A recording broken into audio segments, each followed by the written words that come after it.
محترم ناظرین، السلام علیکم۔ ہر انسان کی فطرت میں کہانیوں کو سننے کا شوق روز اول سے ہی رہا ہے، لیکن قرآن پاک میں انبیاء کے قصے بیان کیے گئے ہیں، ان کا مقصد کچھ اور ہی ہے۔ روز اول سے ہی انبیاء کا آنا جانا لگا رہا ہے اور آپ صلی اللہ علیہ وآلہ وسلم پر ختم ہوا۔ عام طور پر یہ کہا جاتا ہے کہ رسولوں کی تعداد 300 سے زیادہ ہے اور انبیاء کی تعداد 1,24,000 سے زیادہ ہیں۔ اللہ نے اپنا پیغام عام لوگوں تک پہنچانے کے لیے یہ سب رسول اور انبیاء کرام کو پیدا کیا۔ دنیاوی کہانیوں کا مقصد صرف لطف اندوز کرنا ہے، مگر انبیاء کرام کے قصوں کا مقصد لوگوں کو سیدھا راستہ دکھانا ہے۔ قرآن مجید سے مکمل آگاہی اس وقت تک نہیں ہو سکتی جب تک ہم ان واقعات سے آگاہ نہ ہو جائیں۔ اگر ہمیں انبیاء کرام کے واقعات کے بارے میں معلوم ہوگا تو ہم دوسروں کو اللہ کے راستے کی دعوت دے سکتے ہیں۔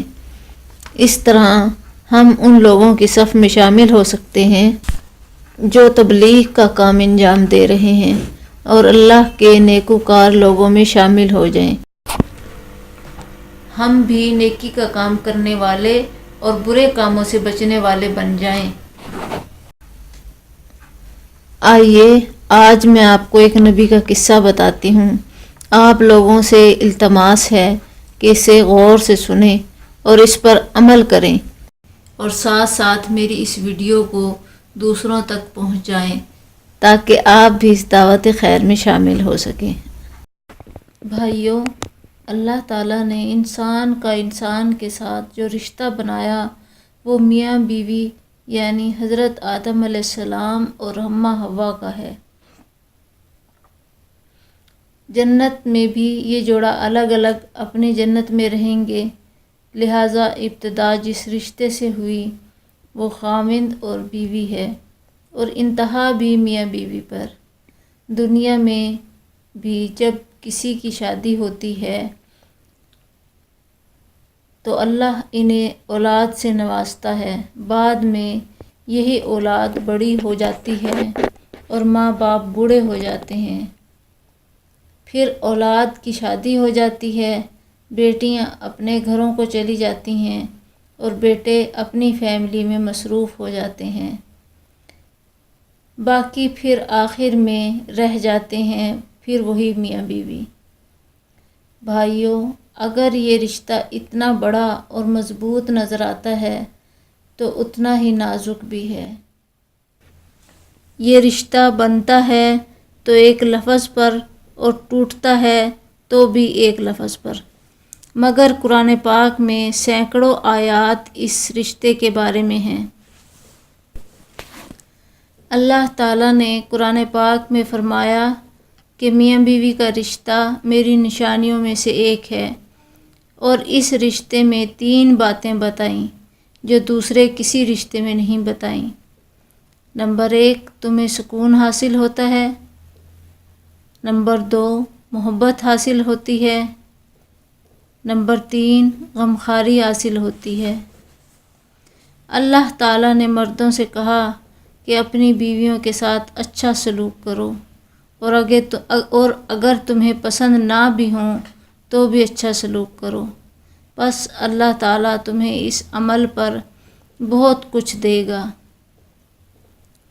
امام غزالی سے روایت ہے کہ اگر کسی بیوی کا شوہر بدتمیز ہو اور اس کی بیوی اس پر بھی صبر کرے تو اس عورت کو اس کے بدلے میں وہی ملے گا جو فرعون کی بیوی آسیہ کو ملا تھا، جبکہ جس کی بیوی بدتمیز ہو تو اس کے شوہر کو وہ انعام ملے گا جو لوط علیہ السلام اور نوح علیہ السلام کو ملا تھا، کافر بیویوں کو برداشت کر کے۔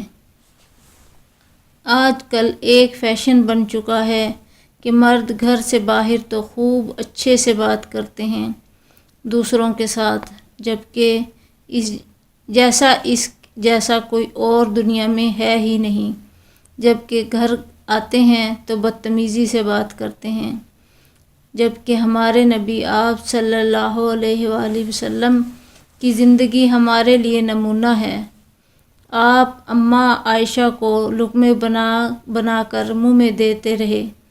یہ عشق امت کو سکھانے کے لیے ہے۔ آپ صلی اللہ علیہ وآلہ وسلم اماں عائشہ کے ساتھ ایک سفر پر جا رہے تھے، صحابہ بھی آپ کے ہمراہ تھے۔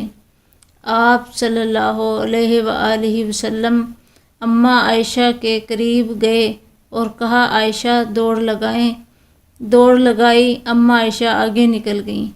آپ صلی اللہ علیہ وآلہ وسلم پیچھے رہ گئے۔ پھر کچھ عرصہ کے بعد آپ نے سفر کا ارادہ کیا اور اماں عائشہ کو بھی ساتھ لے لیا۔ اس طرح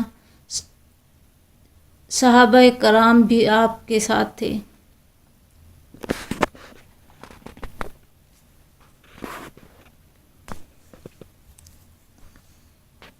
آپ صلی اللہ علیہ وآلہ وسلم نے حضرت عائشہ سے کہا، عائشہ دوڑ لگائیں، تو اس بار آپ صلی اللہ علیہ وآلہ وسلم آگے نکل گئے، جس پر آپ نے فرمایا، عائشہ آج تو اور میں برابر ہو گئے۔ یہ میرے نبی نے زندگی سکھائی ہے۔ جب آپ صلی اللہ علیہ وآلہ وسلم کی حضرت عائشہ سے شادی ہوئی تو حضرت عائشہ کی عمر کم تھی، جس کی وجہ سے انہیں آٹا گوندنا نہیں آتا تھا، لہٰذا آپ صلی اللہ علیہ وآلہ وسلم آٹا گوندھ کر دیتے اور روٹی بھی بنا کر دیا کرتے تھے، جبکہ گھر کے دوسرے کام بھی کروا دیتے۔ بھائیوں، اگر ہمارے گھروں میں بھی آپ صلی اللہ علیہ وسلم کی سنت کو زندہ کیا جائے تو ہمارے یہ گھر بھی جنت بن جائیں اور ہم اللہ کے پسندیدہ بندے بن جائیں۔ بھائیوں، آج کل ہر معاشرے میں ایک کامن مسئلہ ہے کہ اگر لڑکے کی ماں کی اور بیوی کی آپس میں نہیں بن رہی ہوتی تو ماں لڑکے سے یعنی بیٹے کو کہتی ہے کہ اس عورت کو یعنی اپنی بیوی کو طلاق دے دو۔ تو بھائیوں، اس کا شرعی حل طلاق دینے یا نہ دینے کا حق شوہر کو ہے۔ اگر لڑکا یعنی بیٹا یہ سمجھے کہ ان دونوں کو الگ کر دیا جائے تو اسے چاہیے کہ وہ اپنی بیوی کو الگ گھر میں رکھے، نہ کہ طلاق دے۔